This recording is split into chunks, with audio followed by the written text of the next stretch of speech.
ಗೆದ್ದಾಗ ಯಾವ ಬೇಕಾದ್ರೂ ಜೊತೆ ಇರ್ತಾರೆ, ಆದ್ರೆ ಸೋತಾಗಲು ಕೈ ಬಿಟ್ಟರೆ ಜೊತೆ ನಿಲ್ಲೋ ತಾಕತ್ತಿರೋದು ಕನ್ನಡಿಗರಿಗೆ ಮಾತ್ರ. ಕುರುಕ್ಷೇತ್ರದ ಅಂಗದಲ್ಲಿ ಕರ್ಣ ಒಬ್ಬಂಟಿಯಾಗಿ ನಿಂತಿದ್ದಾನೆ. ಎದುರಿಗೆ ಸಾಕ್ಷಾತ್ ಕೃಷ್ಣ ಬಂದು ಅಂಶ ಓಡ್ತಿದ್ದಾನೆ. ಕರ್ಣ, ಪಾಂಡವರ ಕಡೆ ಬಂದ್ಬಿಡು, ನೀನೇ ಈ ದೇಶದ ಚಕ್ರವರ್ತಿ ಆಗ್ತೀಯ ಅಂತ. ಆಗ ಕರ್ಣ ಆಡಿದ ಮಾತು ಇಂದಿಗೂ ನಮ್ಮ ಕಣ್ಣಲ್ಲಿ ನಿರ್ಧರಿಸುತ್ತೆ. ಕರ್ಣ ಹೇಳ್ತಾನೆ, ಕೃಷ್ಣ, ಅಂದು ಇಡೀ ಸಭೆಯಲ್ಲಿ ನನ್ನ ಕುಲ ಕೇಳಿ ಅವಮಾನ ಮಾಡಿದಾಗ ಲೋಕವೇ ನನ್ನನ್ನು ನೋಡಿ ನಕ್ಕಾಗ ನನಗೆ ರಾಜ ಅಂತ ಪಟ್ಟ ಕಟ್ಟಿ ಗೌರವ ಕೊಟ್ಟವನು ಈ ದುರ್ಯೋಧನ.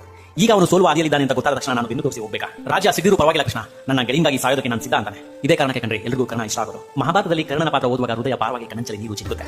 ಈಗ ನಮ್ಮ ಬೆಂಗಳೂರಿನ ಚಿನ್ನಸ್ವಾಮಿ ಸ್ಟೇಡಿಯಂಗೆ ಬನ್ನಿ. ಇಲ್ಲಿ ಕೂತಿರೋ ಲಕ್ಷಾಂತರ ಕೋಟ್ಯಾಂತರ ಜನರಲ್ಲಿ ನಮಗೆ ಅದೇ ಕರ್ಣನ ಪ್ರತಿರೂಪ ಕಾಣಿಸುತ್ತೆ. ಯಾಕುತ್ತಾ?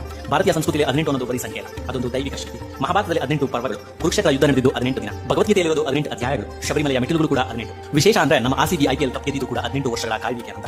ಅಷ್ಟೇ ಯಾಕೆ, ನಮ್ಮ ವಿರಾಟ್ ಕೊಹ್ಲಿಯ ಜರ್ಸಿ ನಂಬರ್ ಕೂಡ 18. ಇದು ಬರೀ ಕಾಕತಾಳೀಯ ಅಲ್ಲ, ಇದೊಂದು ಅದ್ಭುತವಾದ ದೈವಿಕ ಅನ್ನಟ್ಟು. ಆ 18 ವರ್ಷಗಳು ನಮಗೆ ಬರೀ ಕ್ರಿಕೆಟ್ ಪಂದ್ಯಗಳಾಗಿಲ್ಲ, ಅದೊಂದು ಯುಗ. ಪ್ರತಿ ವರ್ಷ ಸೋತಾಗಲೂ ಬೇರೆ ರಾಜ್ಯದವರು ನಮ್ಮ ನೋಡಿ ನಕ್ರು, ಹೀಯಾಳಿಸಿದ್ರು, ಆದರೆ ಒಬ್ಬನೇ ಒಬ್ಬ ಕನ್ನಡಿಗ ತನ್ನ ಜರ್ಸಿ ಬಿಚ್ಚಿರಲಿಲ್ಲ, ತನ್ನ ಹೋರಾಟ ನಿಲ್ಲಿಸಲಿಲ್ಲ. ಅದಕ್ಕೆ ನಾವು ಹೇಳೋದು, ಕರ್ಣನ ಅಚಲವಾದ ನಿಯತಿಗೆ ಸರಿಸಮಾನವಾಗಿ ನಿಲ್ಲುವ ತಾಕತ್ತು ಯಾವುದಕ್ಕಾದ್ರೂ ಇದ್ರೆ ಅದು ಕನ್ನಡಿಗನ ನಿಷ್ಠೆಗೆ ಮಾತ್ರ. ಕನ್ನಡಿಗರ ಈ ನಿಯತು ಇಡೀ ಪ್ರಪಂಚಕ್ಕೆ ಗೊತ್ತು.